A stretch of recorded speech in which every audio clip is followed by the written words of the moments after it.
हाँ तो दोस्तों यहाँ पे पंजाब नेशनल बैंक के क्वार्टरली नंबर्स आ चुके हैं, तो उसी के बारे में हम इस वीडियो में बात करेंगे और जानेंगे कि अब आपको पीएनबी के अंदर इन्वेस्टमेंट करना चाहिए या नहीं। तो चलिए शुरू करते हैं। तो देखिए सबसे पहले अगर हम यहाँ पे प्रॉफिटेबिलिटी की बात करें तो पिछले क्वार्टर के कंपैरिजन में यहाँ पे 74% से बैंक का नेट प्रॉफिट बढ़कर 1023 करोड़ का यहाँ पे बैंक का टोटल नेट प्रॉफिट इस क्वार्टर में निकल कर आया है। और अगर हम प्रीवियस ईयर के कंपैरिजन में अगर हम बात करें तो अभी कंपनी को 1023 करोड़ का प्रॉफिट हुआ है, जबकि पिछले साल इसी सेम क्वार्टर में 308 करोड़ का बैंक को टोटल प्रॉफिट हुआ था। ये यहाँ पे 108 लिखा हुआ है, थोड़ा गलती से लिखा गया है, बाकी 308 करोड़ का प्रॉफिट बैंक को पिछले साल हुआ था। तो यहाँ पे ईयर ऑन ईयर बेसिस पे भी बैंक के नंबर्स अच्छे हैं, और अगर हम क्वार्टरली बेसिस पे नंबर्स की बात करें तो वो भी यहाँ पर अच्छे हैं। अब ये नंबर अच्छे क्यों हैं, इसका रीजन है बैंक ने प्रोविजनिंग कम किए। अगर हम पिछले क्वार्टर के कंपैरिजन में अगर हम बैंक के टोटल प्रोविजन अगर देखें तो वो यहाँ पे 38% गिरकर 3247 करोड़ की यहाँ पे बैंक ने टोटल प्रोविजनिंग इस क्वार्टर में की है। तो अगर आप देखोगे बैंक ने यहाँ पे प्रोविजनिंग कम की है, उसकी वजह से आपको ये प्रॉफिटेबिलिटी यहाँ पे ज्यादा नजर आ रही है। अब बात करते हैं बैंक के ग्रॉस एनपीए के नंबर्स की।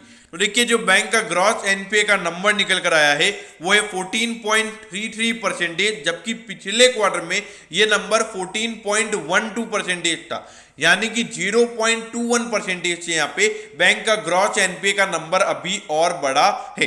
देखिए वो तो जो कोविड की सेकंड वेव चल रही है उससे ये नंबर बढ़ने वाला ही था, ये तो सीधा एक्सपेक्टेड था। और उसके अलावा अगर हम नेट एनपीए के नंबर्स की अगर हम बात करें तो वो यहाँ पे 5.84% पे निकल कर आया है, जबकि पिछले क्वार्टर में ये नंबर 5.73% था।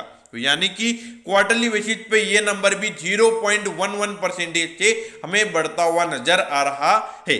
तो देखिए यहाँ पे जो कंपनी के एनपीए के नंबर से वहां पर कोई भी राहत नहीं है, ऑल्दो आपको थोड़ा प्रॉफिटेबिलिटी यहाँ पर ज्यादा नजर आएगा, लेकिन जब तक ये जो ग्रॉस एनपीए का नंबर है ये जब तक 10% से कम और जो नेट एनपीए का नंबर है वो जब तक 3% नहीं होगा, मेरे ख्याल से मार्केट पीएनबी को रिवर्ड नहीं करेगा। अब ये देखिए 44,154 करोड़ का इस कंपनी का मार्केट कैप है। आपको थोड़ा प्राइस टू अर्निंग रेशियो पे थोड़ा ये सस्ता लग रहा होगा, और प्राइस टू बुक रेशियो पे आपको लगेगा कि ये स्टॉक इतने पे चला जाएगा, लेकिन देखिए जो एनपीए के नंबर्स है उसके ऊपर जो हमारे इंस्टीट्यूशनल इन्वेस्टर्स हैं वो देखकर वो लोग बाइंग करते हैं। तो जब तक ये एनपीए का नंबर मैंने आपको जो बोला है 10% से कम और 3% से कम नहीं होगा, मेरे ख्याल से मार्केट जो वैल्यूएशन यहाँ पे पीएनबी का आता है वो मार्केट उसे नहीं देगा। अब ये देखिए ऑल्दो अगर हम देखें तो पिछले 2 साल से बैंक प्रॉफिट रिपोर्ट कर रहा है और अभी ईयर ऑन ईयर बेसिस पे नंबर काफी अच्छा है, लेकिन जब तक ये एनपीए का नंबर नहीं गिरेगा मेरे ख्याल से मार्केट उसे रिवर्ड नहीं करेगा।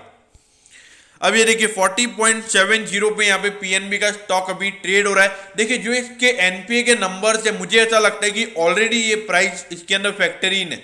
मतलब अगर आप देखोगे हाई देखोगे 231 का है, 230 का स्टॉक अभी आपको 40 रुपए में मिल रहा है। तो जो इसके एनपीए बढ़े हैं, जो इसके अंदर इश्यूज हुए हैं और जो नीरव मोदी वाला केस हुआ था, तो उसके बाद ये चीजें फैक्टर इन हो चुकी है। तो मुझे नहीं लगता कि एक वो नॉर्मली एक एनपीए के नंबर की वजह से अभी और प्रॉफिट बुकिंग आएगी। तो यहाँ पे गिरने के चांसेस कम नजर आते हैं और बढ़ने के चांसेस कम नजर आते हैं। लेकिन अगर आप लॉन्ग टर्म इन्वेस्टमेंट पीएनबी में करना चाहते हैं तो मेरे ख्याल से मैं इसको अवॉइड करने को बोलूंगा। अब मैं ऐसा क्यों बोल रहा हूँ, क्योंकि ये एनपीए का नंबर काफी ज्यादा है और अगर लॉन्ग टर्म के लिए हमें इन्वेस्ट करना है तो बैंक का एनपीए का नंबर कम से कम ग्रॉस एनपीए के अंदर 10% से कम होना चाहिए और नेट एनपीए के अंदर 3% से अगर बैंक का नेट एनपीए कम होगा तो मैं वहां पे लॉन्ग टर्म इन्वेस्टमेंट मेरी तरफ से सजेशन होगा। अगर हम बात करें शॉर्ट टर्म व्यू की तो देखिए शॉर्ट टर्म में जो नंबर यहाँ पे निकल कर आया है, हो सकता है शॉर्ट टर्म में मार्केट थोड़ा इसे पॉजिटिव वे में ले, तो शॉर्ट टर्म में अगर आप बाय करना चाहते हो कर सकते हो। मुझे ऐसा लगता है 1-2 महीने में 50 रुपए तक ये स्टॉक जा सकता है। ऑल्दो आपको अपनी खुद की रिसर्च करनी है, फिर आपने यहाँ इन्वेस्ट करना है। तो दोस्तों मैं होप करता हूँ कि पीएनबी के रिजल्ट के बारे में आपको सब कुछ पता चल गया होगा। अगर आपकी कोई भी क्वेरीज है तो आप कमेंट कीजिए, मैं जरूर आपके कमेंट पर रिप्लाई करूंगा। ओके दोस्तों, thank you, have a nice day.